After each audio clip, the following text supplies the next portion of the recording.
Hello viewers, I'm an engineer Azamut. Welcome back to my channel. So today I will solve on this set question. So let's get started without wasting time.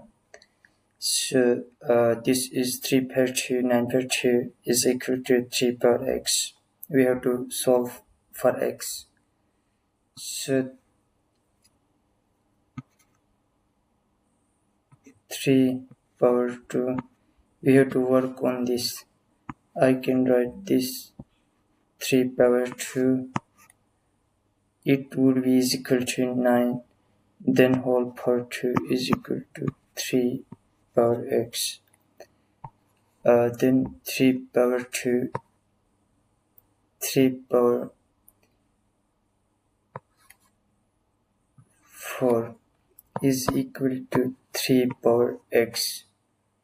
Here when the bases will be same, the power will be added. Okay, so this is a universal rule. So the bases are same, so the power would be added. 3, 2 plus 4, then 3 power x. Here 3 power 6 is equal to 3 power x. So this and this will be cancelled out and our final answer will be x is equal to 6.